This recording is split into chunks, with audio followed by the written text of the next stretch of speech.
नमस्कार, live cities के night bulletin दिन बिहार में आपका स्वागत है। आपके साथ मैं मुस्कान। खबरों की शुरुआत करेंगे, लेकिन उससे पहले एक नजर डालते हैं आज की सुर्खियों पे। आरजेडी कांग्रेस को सत्ता में आने से रोके नवादा के लोगों से पीएम मोदी की अपील। विधानसभा चुनाव से पहले 10 लाख नौकरी का वादा पूरा करेंगे नीतीश। पीएम के भाषण पर तेजस्वी का पलटवार झूठ की फैक्ट्री है। चिराग ने कर दिया बड़ा दावा, तेजस्वी को सम्राट चौधरी ने दी बड़ी नसीहत। देश ने बिहार को जंगल राज से निकाला, बोले संजय झा। पीएम मोदी पर सहनी का हमला, लड़ेंगे लड़ाई। पीएम मोदी को बढ़िया से चाय पिलाएगी सारण की जनता, रोहिणी का तंज। लोकसभा चुनाव को लेकर पुलिस अलर्ट, गिरफ्त में आए 3 शातिर।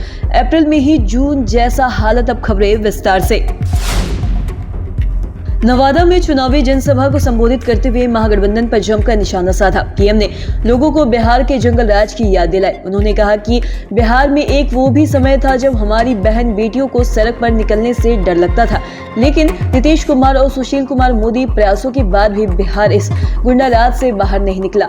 वह पीएम मोदी ने जनसभा में मौजूद लोगों से अपील करते हुए कहा कि इन लोगों को प्रभु राम से दुश्मनी है, इसलिए प्राण प्रतिष्ठा में शामिल नहीं हुए। रामनवमी आ रही है और पाप करने वालों को भूलना मत।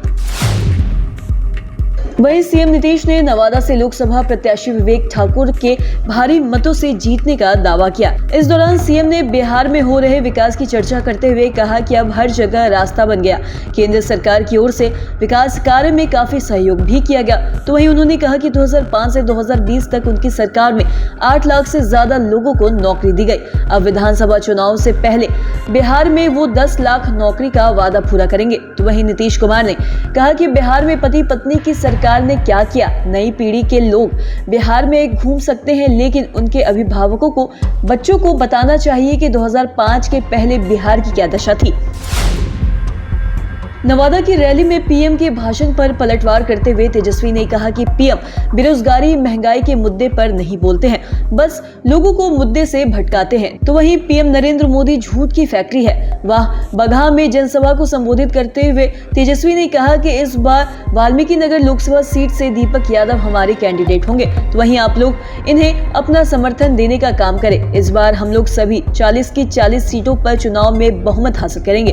तो वहीं दीपक यादव का दावा है कि तेजस्वी चंपारण की इस धरती से आरजेडी के नए वर्जन की शुरुआत करेंगे, जिसमें सबको साथ लेकर जनता की बदौलत नैया पार करेंगे। पीएम मोदी के बिहार दौरे को लेकर राजनीतिक सरगर्मी बढ़ गई है। बता दें कि एलजेपी चीफ चिराग पासवान ने पीएम मोदी की गारंटी को लेकर बड़ा दावा किया है। बता दें कि उन्होंने कहा कि प्रधानमंत्री की गारंटी पर सिर्फ बिहार या देश के लोगों को ही नहीं, बल्कि पूरी दुनिया को भरोसा है। बिहार में 40 में से 40 सीट पर एनडीए गठबंधन के उम्मीदवार चुनाव जीतेंगे। तो वहीं लोग लगातार नरेंद्र मोदी पर भरोसा करके ही देश को आगे बढ़ने की बात करते हुए नजर आ रहे हैं। और साथ ही उन्होंने कहा कि विपक्ष के लोग कुछ भी कह दे, लेकिन अब मोदी गारंटी सिर्फ देश में ही नहीं, बल्कि विदेशों में भी चर्चा का विषय बना हुआ है। तेजस्वी के आरोपों पर भाजपा ने 2 टूक जवाब दिया है। बता दें कि डिप्टी सीएम सम्राट चौधरी ने कहा कि जब लालू जी बिहार के मुख्यमंत्री थे और केंद्र में मनमोहन सिंह प्रधानमंत्री थे, तो राष्ट्रीय अध्यक्ष रहते लालू यादव पर क्यों कार्रवाई हुई। साथ ही सम्राट चौधरी ने कहा कि लालू परिवार के लोगों को भ्रष्टाचार पर बोलने का नैतिक अधिकार भी नहीं। उन्होंने कहा कि मैं भी तेजस्वी के पिताजी की विक्टिम हूँ, और साथ ही लालू प्रसाद जी ने सबसे पहले मेरा घर तोड़ दिया, पहले उसका जवाब दिया जाना चाहिए। और साथ ही लालू यादव पर मानवाधिकार आयोग भी कार्रवाई कर चुकी है। तो साथ ही उनके परिवार के लोगों को भ्रष्टाचार जैसे मुद्दों पर कुछ भी नहीं बोलना चाहिए। जेडीयू ने पीएम के बयान का समर्थन किया है। बता दें कि जेडीयू सांसद संजय झा ने कहा कि सबको पता है कि 2005 के पहले बिहार में क्या स्थिति थी।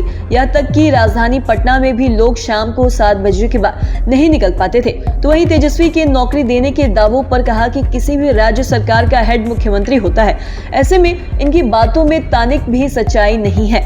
सीएम ने पहल नहीं की होती तो आज बिहार में लाखों युवाओं को नौकरी नहीं मिलती। साथ ही ये भी कहा कि सहनी के महागठबंधन में शामिल होने से एनडीए की सेहत पर कोई भी असर नहीं पड़ने वाला है। मुकेश सहनी ने पीएम नरेंद्र मोदी पर जमकर निशाना साधा है। उन्होंने कहा कि हम लोग समाजवाद, सामाजिक न्याय और गरीबों की लड़ाई लड़ने के लिए एकजुट हुए हैं। उन्होंने कहा कि प्रधानमंत्री नरेंद्र मोदी लगातार बिहार आ रहे हैं और साथ ही बिहार के लिए वह क्या किए हैं इन बातों की चर्चा नहीं करते हैं। यह लड़ाई हमारी आजादी की लड़ाई से कम नहीं। देश में तानाशाह सरकार है, उद्योगपतियों का राज चल रहा है, वहीं गरीब गुरबों, किसानों और बेरोजगारों को लेकर कोई भी काम नहीं किया जा रहा है। जनता भी चाहती है कि अब देश में ऐसी सरकार नहीं बने जो मनमानी कर रही हो। उनके खिलाफ हमारी लड़ाई जारी रहेगी और इस बार जनता भी साथ देगी। सारण लोकसभा सीट से रोहिणी आचार्य लगातार चुनाव प्रचार में जुटी है। बता दें कि पटना से सारण जाने के दौरान उन्होंने पीएम मोदी के 10 साल पहले बयान को याद दिलाया। उन्होंने कहा कि इस बार सारण की जनता पीएम मोदी को चाय पिलाने के लिए इंतजार कर रही है। एक बार सारण आ जाए, पता चल जाएगा। उन्होंने कहा कि जनता 2 करोड़ रोजगार का इंतजार कर रही है और साथ ही जनता को जवाब दे कि उन्होंने क्या क्या किया है। रोहिणी ने कहा कि जनता के बीच घूमे तो पता चलेगा कि कोई टक्कर में नहीं है, हवा हवाई में ही रह जाएंगे। लोकसभा चुनाव को लेकर बिहार पुलिस एक्शन में है और साथ ही अपराधियों की धरपकड़ की मुहिम को तेज कर दिया है। बता दें कि अपराधियों के खिलाफ सघन अभियान छोड़ दिया है। तो वहीं इसी कड़ी में पटना पुलिस की टीम ने अलग अलग आपराधिक मामलों में 3 अपराधी को गिरफ्तार भी किया। साथ ही बता दें कि पुलिस ने अपराध की योजना बना रहे 2 अपराधियों को पटना सिटी से धर दबोचा। तो वहीं पुलिस ने दोनों अपराधियों के पास से 2 पिस्टल, 2 मैगजीन, 10 गोली और 1 मोबाइल बरामद किया है। तो वहीं बाईपास थाना क्षेत्र के बाहरी बेगमपुर इलाके में फायरिंग की घटना को अंजाम देने वाले एक अन्य बदमाश को भी पुलिस ने अरेस्ट किया है।